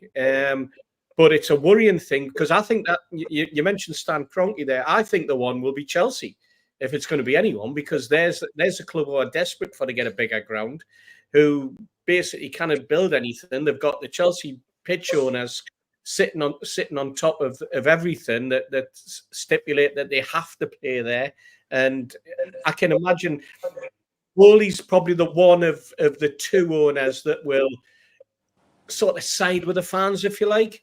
But I think the other character is the one who will go the other way and would be quite happy to just lift the football club and plonk it somewhere else if somebody gave him enough money on another side of London, for example, So I think this is, you're right, this is the worrying side. Whether or not the new football regulator would be in a position to have the teeth to stop it, I would hesitate to think about, but it's. I think if any of the top clubs, it would be Chelsea that we would see a move on that first before it would be Arsenal. But this is where football fans are. We become tribal, but then we become quite forceful when we get together, and we're quite supportive, but. Money talks in this game now, and especially with American owners. Yep, certainly does. Albums. The Cardiff owner did go ahead with changing the colours to red for one season. He did. It was because his feng shui expert advised him to do red so. Was better. Yeah. A few albums that people would like to have been involved in the recording studio. Tom says Kings of Leon, anything by them. Bat Out of Hell, says Davey Eddy. Urban Hymns by the Verve, says Dean. Denise said mine would be Kashmir, Led Zeppelin as well. If this was a vote, Bill Burnett's taking it into the lead. Led Zeppelin, Bohemian Rhapsody for Billy, Queen's Greatest Hits for Mark, Rory Gallagher, Irish Tour, says Sam. And Seacrest Boxer says Dark Side of the Moon and Wish You Were Here, the 2 best albums to play in the dark, very loud with a duvet on, conservatory floor and smoke not cigarettes, he says, with a shush thing. And Billy F put, what's the story? Morning glory, Oasis. So there we go. Plenty of suggestions. And just at the start of the program, we're talking about formations and stuff. Kevin says, from my perspective, I'll play a 4-1-4-1 with Pope right back Kraft, centre back Shaw, centre back Kelly, left back Hall, centre defensive midfielder Tonali, right midfield Joe Linton, right centre midfield Longstaff, left centre midfield Bruno, left midfield Gordon, and striker Isaac. He says this shape will overload the midfield areas but allow players to advance forward. Always an interesting perspective from Kevin. There's so many questions and so many different avenues we could go down. I'm going to go with Barry's because he got in earlier and trying to make this more football related tonight rather than political. I think there's a few questions which I'm going to keep for the professionals on Sunday. Barry says, guys, what do you think about the focus seeming to switch again to young'uns for the future? Georgian and Brazilian wonder kids being mentioned. Should we not be concentrating on the first team starters? I mean, George, you know, we've signed the new Georgian. Tamuri Ketsbaya has given him a glowing recommendation. He's going to be at Tbilisi now. He's not going to be at our academy. I think we've discussed our academy on here a few times. It's not brimming with talent at the moment, and it certainly seems to have like a few issues. It doesn't seem as if there's been as much development at the academy as maybe we expected in the last 3 years. On the surface, it seems to be fine, but you hear various things. There's been a lot of change at the academy. That's the way I'm going to say it. There's maybe upheaval, so maybe it's not performing as well as it should. But should we be focusing on youngsters? Should we not be trying to find the next youngsters from Wallsend Boys Club or Red Youth? I'm dismayed that we even think like that with a sporting director who's supposed to be looking after our team's interests. It can't be an either or. Surely it's got to be both. There's got to be a bit of both, otherwise I waste my bloody time. You know, it dismays me that we even think like that. And if that's Mitchell's policy, well, God help me, I've got to say, the kids they're talking about, what you can see of them sound like superstars of the future. But I'd like to see a right winger that would tear the Premier League up, walk in tomorrow, and maybe as a proper centre forward to play alongside Isaac as well. You know, it's got to be both for me, Steve. It can't be either or. Otherwise, we're in the mire. It can't be like that. It shouldn't be like that. Yeah, you know, we've got to do a lot with the academy. It's so neglected. And I've got to say, without being overcritical, it goes back as far as Kevin Keegan. Some of the decisions Kevin made with the lesser teams in the club, like getting rid of the Central League team and all of that, didn't do us any good for the years after, I'm afraid. No. And all of that's built into some of the terrible decisions it made during the 40 years of Ashley. Yes, we do need to bolster our academy. But it can't be either or for me. It's got to be both. Couldn't agree more, George. I mean, these things are just not mutually exclusive. That's not the world that we should be in. We should be trying to, develop the team now, but also, look towards the future and be developing, prospects for the future as well. Because if you develop the future players, I mean, that can save you a fortune in the transfer market by having homegrown talent, even if you're bringing players in who are 16, 17 years old from all over the place, but getting them at that age and then developing them. And then they'll begin to understand the club. But also, if you think about it, I still think one of the beauties of the Howe era is how he's improved players who are already on the books. Yes, yeah. Okay, Steve, it's interesting, isn't it? I mean, like, Paul Mitchell made a big thing about this youngster coming in, and ultimately he is going to be judged by our fan base with what he does in January and then subsequently in the summer. But bringing youngsters in is an important part of it as well, especially when PSR still hangs over our head like a spectre. We need them. We've seen it with Minty. We brought Minty in for peanuts and we sold him for a decent amount of money, which bailed us out of our PSR problems. Exactly, and I don't think for the life of me that when we sign a player that we immediately, somebody looks at it and goes, right, well, he's going to be in the first team in 3 years or 2 years or 18 months or anything like that. I think it's very much a case of a development squad. It's how the player then develops. And I think it is a gamble when you bring foreign players over, especially young players. Whether or not we're bringing this lad in from Tbilisi too early, I'm not too sure, because I haven't read up. You mentioned there Katspire, and Tamuri's making sure that the lad's getting the grounding that he needs in the early part before he then comes over to here. But we've seen it in the past. We've seen lads from Slovakia, and all over that side of Eastern Europe who have come to the club and not made the grade. It's very difficult. The only difference is in the past, we've had players that we've then just disbanded with, just disposed of, made absolutely no money on, whereas Chelsea went down that path of bringing in players and nurturing them, developing them, moving their career on, and then moving them on for substantial amounts of money. And I think it's a fine blend. We've got to find that middle ground first of all. If we're finding so-called talent, then we've got to make sure we nurture that talent enough that if talent doesn't quite make it in our first team, that it's got a value to that talent when we do move them on, and not just somebody that we let go for peanuts, which is basically what's happened in the past. And I think that's the conundrum for the club at the moment. Let's face it, Mitchell's going to be working on a number of fields. He's going to be working at the level where he's looking for a superstar. He's going to be working where they're identifying players that potentially could be superstars.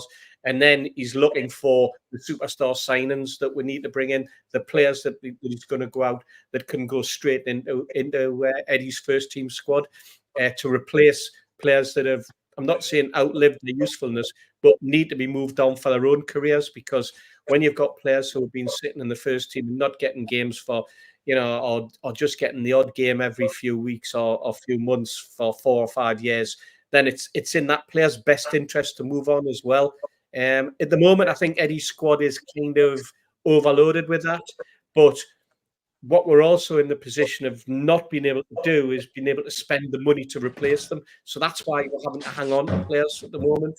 But if this kid turns into a superstar that we're bringing over from Georgia, then fantastic. But we'll have to wait and see. It's a gamble. It's a football gamble, and that's what football's all about at the minute. It's about finding that right blend, finding that right youngster, nurturing that right youngster to come through, and then seeing how he then can progress his career. There's not that many clubs, that bring players in from Eastern Europe that actually do shine. We've seen a lot from a lot of players who come from South America, but we haven't seen many of the Eastern European lads. They tend to come when they're 20, 21, 22, as opposed to youngsters, real youngsters that tend to make their mark first of all before they then come in. And I think it's a totally different area to look at than looking at South America or south of France, Italy, and even into Africa, where most of the African players have made their name already in the European game, like when we picked up Czech Teoti, for example. Yeah. Okay, Joe, thoughts on recruiting these youngsters?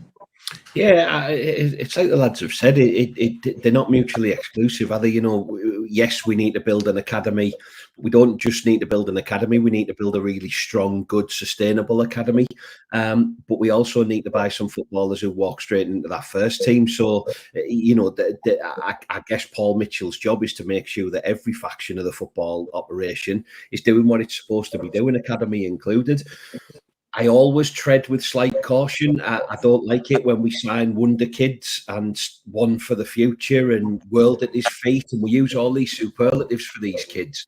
Chances are we might not ever see him again. I agree with Steve Hasty. I hope that we do. I hope he goes on to make 500 appearances and wins us the FA Cup, but only time will tell. I think one of the things that is different this time at the football club is that it's never who we sign, it's never where they're from. For me, it's what do you do with them? How do you nurture them? How do you give them opportunities to go out on loan? How do you keep, or do we need to keep them at the football club and actually build a decent young side?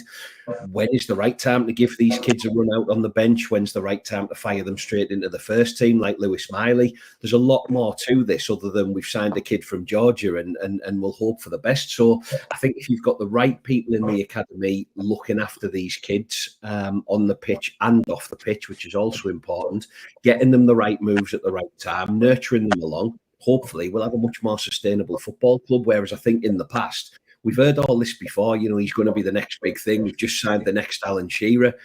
They don't even get in the under-16 side, never mind any further. So, you know, we'll watch with anticipation for all of these kids. You know, hopefully we sign a few more.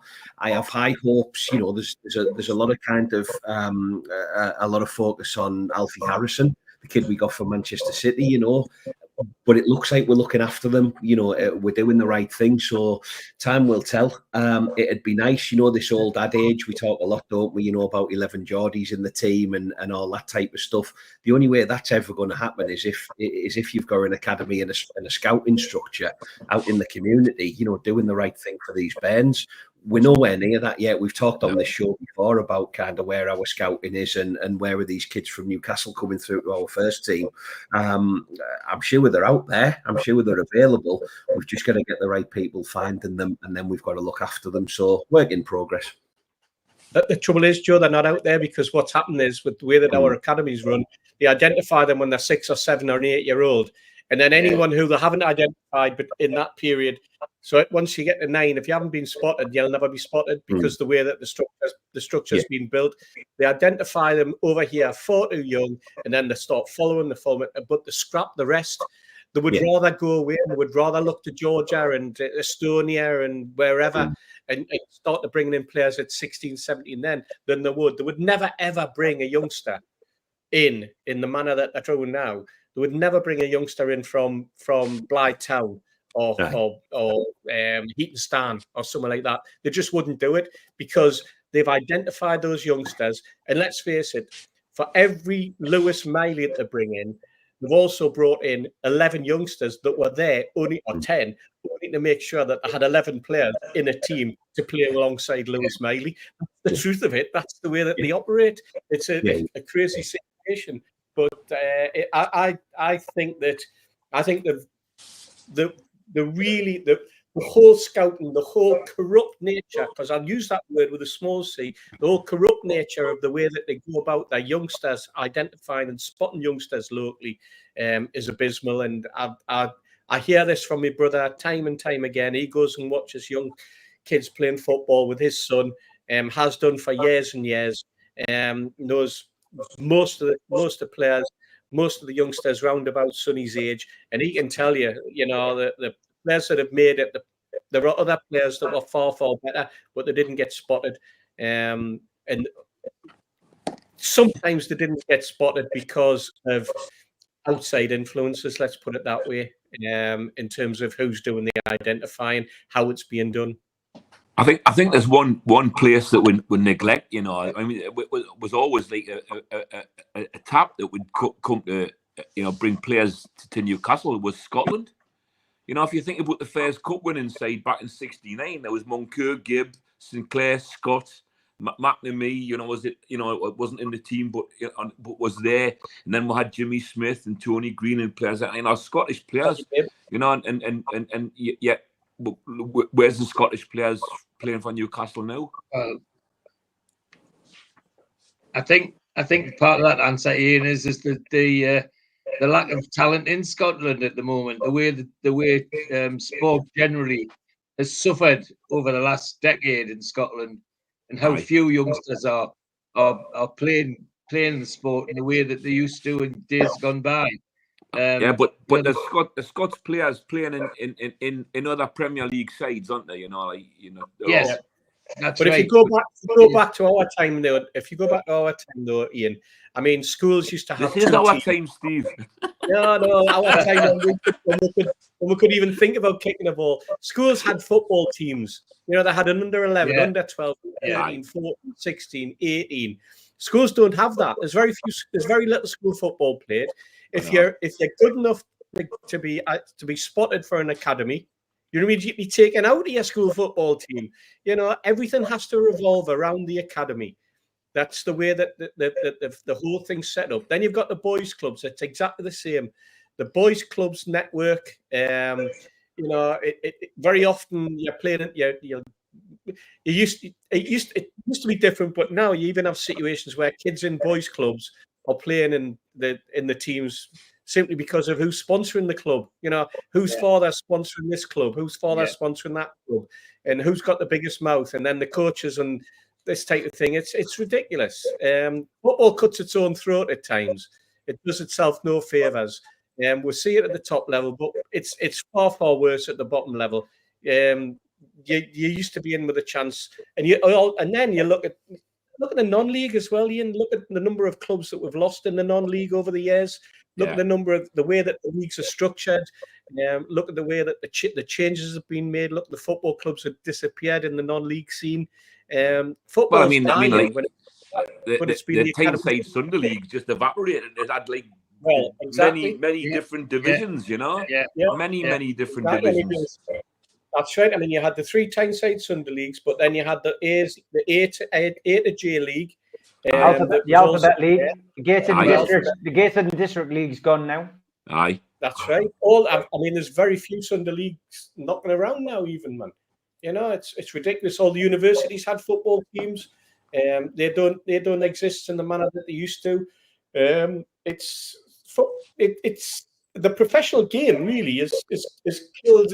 You know, it's like killed itself. TV has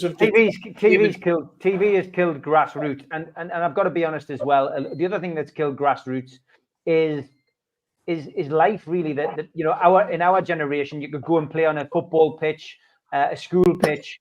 Sadly, those schools were vandalised by kids who were up to no good of our era, and then they put fences around schools, which stopped kids going and playing football. It's been a knock-on effect, but football on TV and Football Times has changed things massively. And I know I ran Fallon Football Club for 20 years, and ultimately, by the time I came to the end of my Sunday League managerial career, it was like I couldn't get people out of bed because 24-hour licensing came in, and people were going out on the drink, and they weren't going to bed.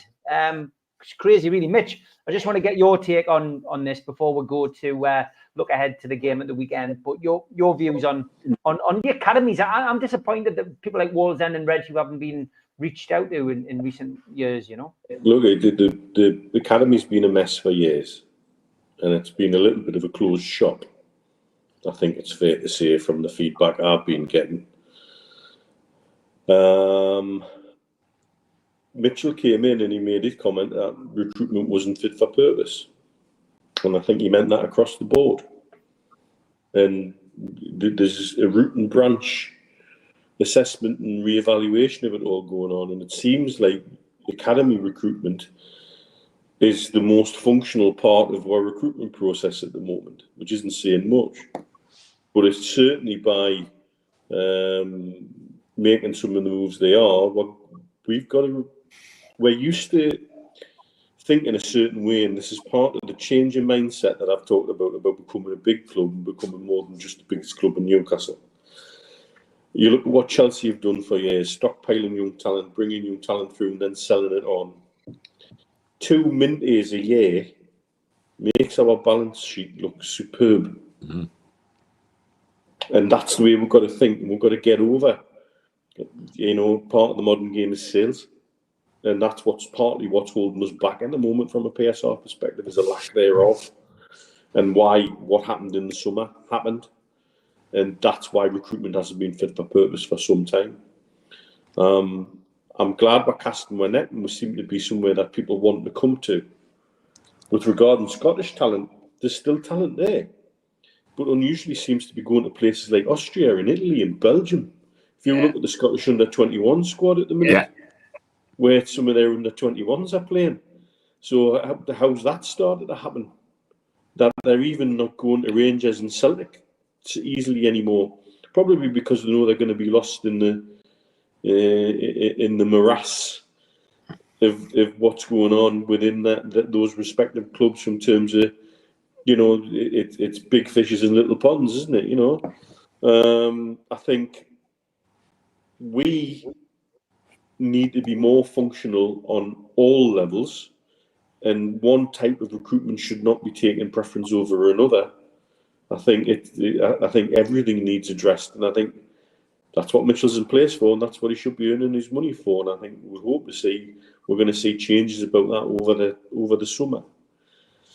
And then I think going forward, like I say, we've got to get used to situations like young players coming through, being loaned out somewhere, never kicking the ball forward, but generating income that keep the coffers turning. That's part of the modern game. Chelsea have done it for years.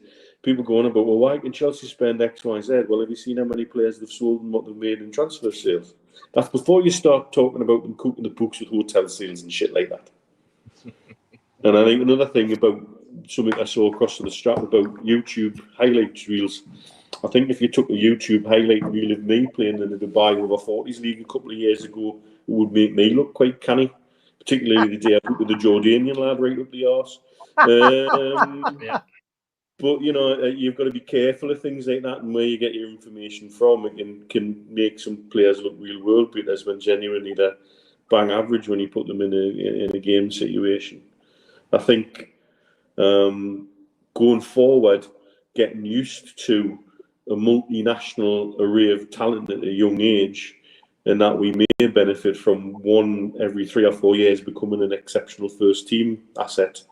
And more, what we'll benefit from more is the other 9 that we sell on at a massive profit that help balance the books. And Steve, it's worth remembering the structure of their own club has changed so massively over the years.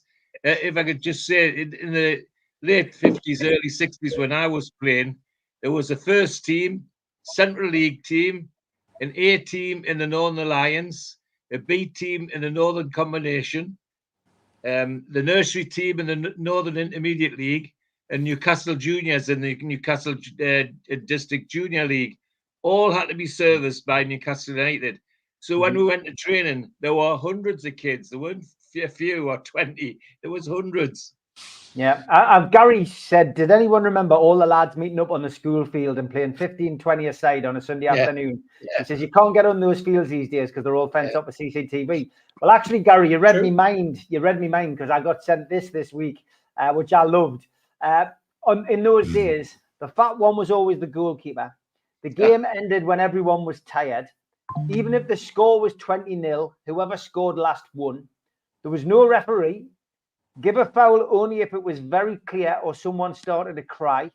There was no such thing as offside. If the owner of the ball got angry, the match was over. The 2 best players couldn't be on the same team, and they knew that too. If you were chosen last, it was a big humiliation. It meant nobody wanted you. You played 2 to 3 hours in a row. The match was stopped when an elderly man passed by. Neighbourhood players were enemies forever. Those who had no idea about football remained reserves or at maximum defenders. When the big ones were playing, you had to leave the field without protesting. There was also a neighbour who wouldn't let you play and threatened you to take the ball and put it inside.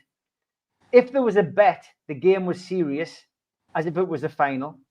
The goals were 2 rocks or 2 jackets, but there was always a team with a smaller goal.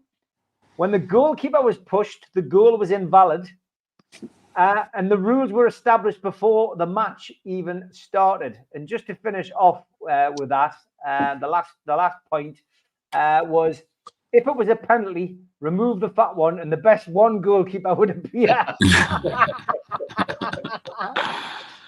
Brilliant. I love that. Those were the days. Those were the days. Those were the days. Fantastic, Gary. Thank you for reminding us of that, because I didn't know I had that sitting in my inbox. Okay. As always, there's always plenty to get through, and I tend to have to cram it into the back end of the show. It's time for this.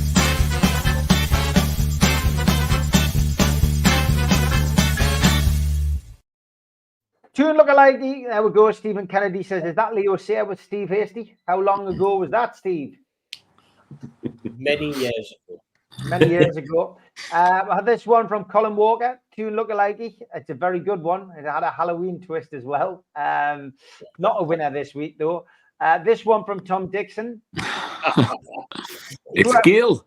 Poor Helen Worth gets it in the neck every time, doesn't she? She does. She does. Jose Mourinho and Flaming Lips frontman Wayne Coyne. Good. Adolf Hitler seen in Dortmund. Not a winner this week. I'm not having anything like that winning. David Cook, lookalike for me. He says Toon Tipsters, Tic Tac Man, and Brendan Foster. Yes. Very good. Very good. Not a winner this week either. 100% Mags, actress Margaret Qualley from The Substance, and Jennifer Connelly from Top Gun Maverick. Aye. Yeah. Not bad, not bad. Tom sent this one as well. Alison Becker and Chris Hemsworth. They That's both got good. beards, Tom. And Lampard and Liam Neeson. Nah, tenuous. Tenuous, yeah, I would agree. Not a winner at all. Steve Hasty. No, it's Keith in the Hasty wig. Classic, isn't it? Thank you for that, Bonnie. And Mood Paul. This has to be a lookalike for the Amigos, he says. Same haircut. Same haircut. Ian Rush. Or one of the Chuckle Brothers. To me. To me, to you, yeah. And Sid got it in the neck on Talk of the Tune this week. David Baddiel was one of the many lookalikes that Tim stuck in for him, but that's not bad. It's not bad. Dolly Parton and Kenny Rogers. Yeah. And Stephen sent us this one. The more I see Steve Hasty, the more I think of Amanda Barry. So it's a new one for you, Steve. Oh, yeah. Carry on, Cleo. Were you in Carry on, Cleo? Carry on, Cleo, Steve, were you? Rogers also found a Hastyosaurus, he says.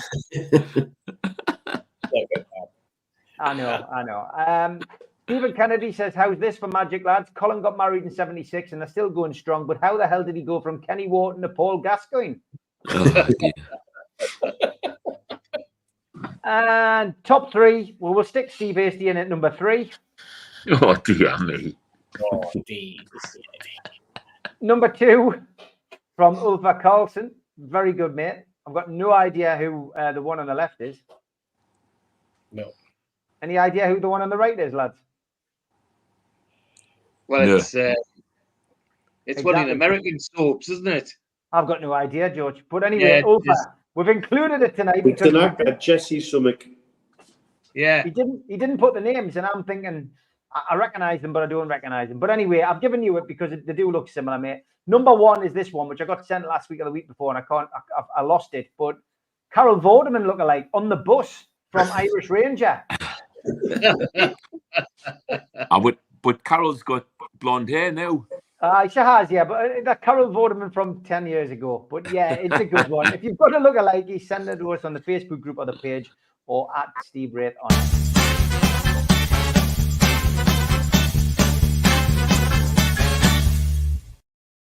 Okay, time to look ahead to the match. Here's Toon Stato.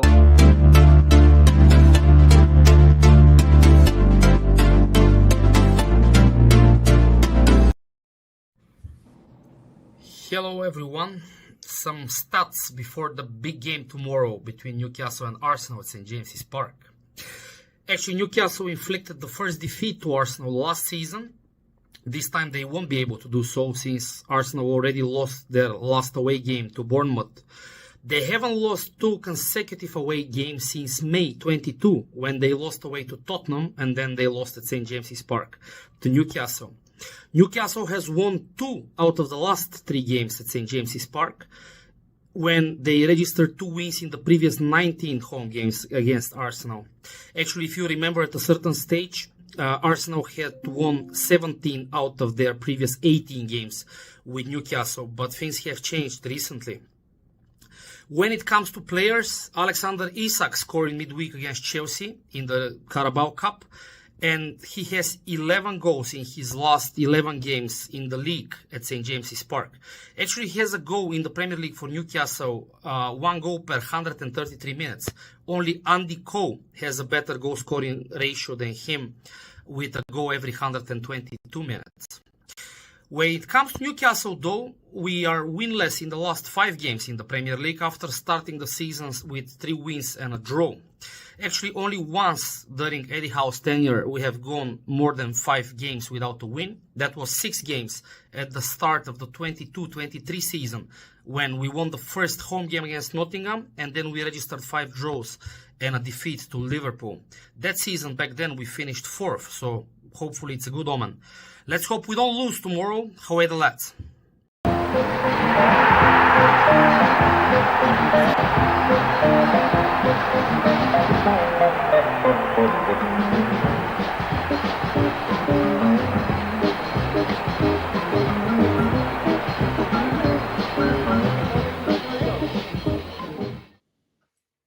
Over to you, Joseph. Thank you, Stephen. Our optimism from Wednesday night has been completely decimated by the bookmakers this weekend, as you can appreciate. So I will very quickly let you know what the bookies are thinking. Newcastle are a massive 11-4 to win the football match at home.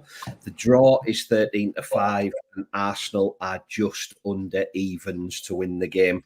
Goals are well fancied, which again is reflected in the 0-0 price, which is a huge 17-2 if you think it'll be a shutout. Alex Isak 2-1, favourite to score for us any time in the game. Anthony Gordon 3-1. Sandro Tonali 8-1 if he can pop up in the opposition's box. And I'm still waiting for Big Dan Burn at the back post. He's drifted out to 12-1 to score in the game tomorrow. There's a lovely, lovely list of people who can cause us mass damage tomorrow in the Arsenal side. Saka, Havertz, Jesus, Martinelli, Trossard, to name but a few. They're all right up there as joint favourites to score in the game. I thought this week, when it comes to the actual result of the match, that I would just do some comparisons, just so people can get a sense of what the difference is if you're betting on Newcastle versus Arsenal. So 1-0 Newcastle is 9-1. Same result for Arsenal is 6-1. 2-1 Newcastle is 10-1, and 2-1 Arsenal is 13-2. 1-1 draw, which I would take now and not bother getting on the train tomorrow, is 11-2. 2-2 is 11-1. And 4-4 is 90-1, if you think we'll pull that off again. The Penman, for those who are interested, is a massive 20-1 tomorrow. And my money is on a 3-1 red card, because I think it might get a bit juicy and a bit busy in the centre of the pitch. Look after your money and don't spend too much on Newcastle tomorrow. Okay, great stuff. Bet sensibly, of course. Newcastle do return to Premier League action. It is live, if you're not up the game, tomorrow, 12:30. Kick-off live on TNT Sports. And as Toonstato already mentioned, defeat would make it 6 games in the league without victory, which will be the longest barren run that Eddie Howe's side would have endured since August-September 2023, which was also 6 games. And the team, Jacob Murphy's doubtful with a hamstring issue that saw him miss Wednesday's Carabao Cup victory. Eddie Howe, as always, was cautious about the involvement of others, Anthony Gordon and Alexander Isak, both having late fitness tests. We do know that Trippier, Botman, Lascelles and Wilson all remain out. No news again this week on Matt Targett. Where is Matt Targett? Don't forget, Joe Linton and Dan Burn are both 1 booking away from the automatic 1-match suspension. As for Arsenal, well, Kieran Tierney, no surprise there, is there? Takahiro Tomiyasu, Jurriën Timber, Martin Odegaard, Ricardo Calafiore are out, and Ben White is doubtful, but Saliba is available after suspension. Ahead of the visit to Newcastle tomorrow, Mikel Arteta's side won 3-0 against Preston in the Carabao Cup on Wednesday night. The 4 away games in the Premier League so far for Arsenal have brought victories at Aston Villa, Spurs, a draw at Man City, and a defeat at Bournemouth, which was 2-0. Mikel Merino will be back on Tyneside for the first competitive return. Yeah. And the Spaniards' last appearance was for Newcastle in a 3-0 Premier League win over Southampton in March 2018. Referee is John Brooks, which is his first Newcastle fixture of this season. And the best a man can get is on VAR again, Jared Gillette. So, yeah, at least he's VAR, not refereeing. So, George, over to you first, mate. What are you expecting from this game tomorrow? Well, what I expect is the right Newcastle will turn up, and if the right Newcastle turns up, we're in for an excellent game. It could be very late Wednesday night with us hunting them down. It was a high press, and because their goalkeeper seems to think he's a bit of a outfield player and likes dribbling the ball around the box. Well, we can't let him do that, and I think if we do that, we could upset them on the way we upset Chelsea on Wednesday night. So I'm more optimistic after Wednesday than I would have been, I've got to say, although I'm an optimist when it comes to Newcastle anyway, terribly so. was almost a sin to suggest that we might lose in the house I was brought up in, and it's stuck, I'm afraid. I think we'll sneak a 1-0, against Arsenal, like we did the last time we played them, and watch Arteta explode on the touchline. Okay, 1-0. George has gone for you. What's your feeling? How are you feeling about this? Give us a prediction. Sorry, do you see me, Steve? Yes. All right, sorry. Yeah. I'm look at my attitude for a long time when Newcastle games, particularly hangover from the Ashley era, was expect out and anything you get as a bonus. But I actually funnily feel as though we can do something tomorrow, and I've got a funny feeling we might win it with a penalty. So that's I think we're a 1-0, but probably a pen. Okay, 2 1-0 wins. Okay, Steve, are you going to book a friend here? I'm just looking at the Arsenal website here. It says Newcastle's performances have been a mixed bag, but one thing you can guarantee is that the Magpies will be strong and full of athleticism in central midfield, where the Guimaraes, Joe Linton, Tonali axis is a powerful one that tends to raise their game for the big occasions. That was quite good. But what he also goes on to say is that with poor finishing has blighted our campaign so far. It then says that the feeling that the Magpies' weak spot is their defensive structure. Shaw has looked less comfortable alongside Byrne in central defence, while the fullbacks Livramento and Hall can struggle to deal with one-on-ones. If our 2 wide forwards are at their best, we can experience plenty of success down the flanks. Well, Eddie Howe just needs to read that out in the dressing room tomorrow, doesn't he? Exactly, but then the pièce de résistance is quietening the home fans is important at St James's Park. But Newcastle have been sluggish early on in their home games too. In the opening 40 minutes of matches this season, their goal difference is -5. Falling behind in 6 of their 9 games, catching them cold in the first half could set us up for the type of well-controlled away victory that has become our hallmark. Steve, you've got to send me this. We need to copy and paste this and send this around our fan base. Absolutely brilliant. I mean, set them up for a well-controlled away victory that's become Arsenal's hallmark. God, it's unbelievable. Where do I think it'd go? I think we'll get straight into them. I think we'll kick them off the park in the first 15, 20 minutes. We'll get an early goal. We'll have the little Spaniard running up and down the lane, doing all sorts of gestures, getting himself booked, hopefully sent up into the stands. And Eddie will just stand there while Jason Tyndall just continues the wind-up merchant antics that he's absolutely brilliant at. It's amazing I haven't mentioned any of that on the Arsenal website. I'm gobsmacked. But no, I think it'll be a good game. It's the sort of game that we all love to see. We relish the big teams, so-called big teams, coming up here so we can give them a kicking. There's no reason why Newcastle can't. We can raise our game whenever we want. At the moment, we just seem to be, I suppose, blowing hot and cold during games, not necessarily for entire games, but during the games. But I'm looking forward to the match tomorrow. I'm looking forward to spending what will be my last game for this year in Dubai with Mitch. We had a great time last weekend. We had a canny time in midweek. But the big one is this one. This is one that we're really looking forward to. So bring it on. Mainly because it's a 4:30 kickoff here, not an 8 o'clock kickoff. So anything daft like that, or as it was on midweek, midnight. God, when we staggered to that was the late, wasn't it? Yeah, we were delighted to see the taxi waiting, weren't we? What score have you gone for, Steve? I'm going to go for 1-0, Steve. A 1-0 victory. 3-1-0 to go with my 2-1 that I predicted yesterday with Gibbo. Joe, where are you going? I think we'll get smashed about 4-0. For those who are asking in the chat, 2-0 is 14-1 for Newcastle. What do I think? I've just said it there. I will snap everybody's hands off for a 1-1 draw. Yes, I'm buoyed by Wednesday night. Yes, we're inconsistent at best.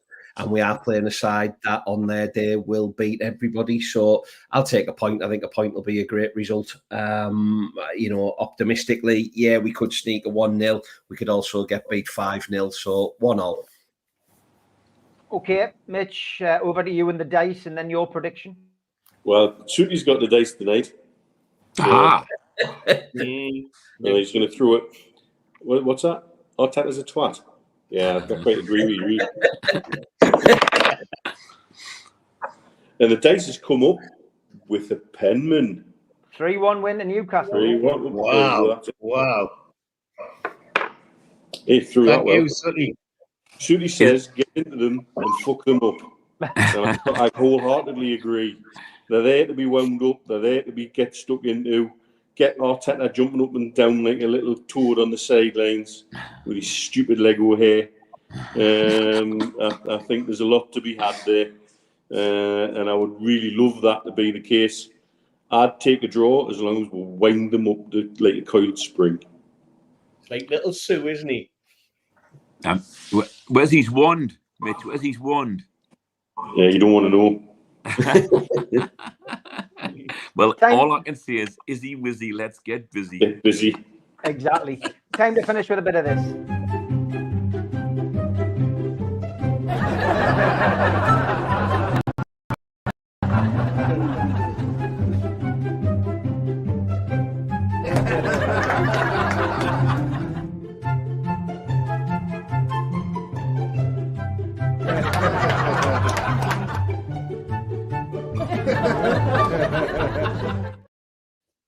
My boss pulled up in his brand new BMW today and I couldn't help but admire it. Nice car, I said as he got out. Well, he said, noticing my admiring looks, work hard, put the hours in, and this time next year, I'll have an even better one. I do like that. Thank you, Elliot. Thanks, everybody watching. Over 500 watching live tonight on YouTube. Thank you very much. Thanks to the moderators. Thanks to you for watching at home. And a big thank you to Mitch, to Joe, to Steve, to Ian, and to George as well for joining us. I'm back early in the morning, 9 o'clock, with Three's a Crowd, the North East Football Podcast. And then we'll be back with the professionals at Does that mean you'll not be in Irish for 10 then, Steve? Definitely not. Definitely not tomorrow, unfortunately. But I will be back 6 o'clock with Mitch and with Stu for the professionals on Sunday to look back at the game. Take care, everybody. Take care. Cheers, everyone. Cheers, everybody. Thanks.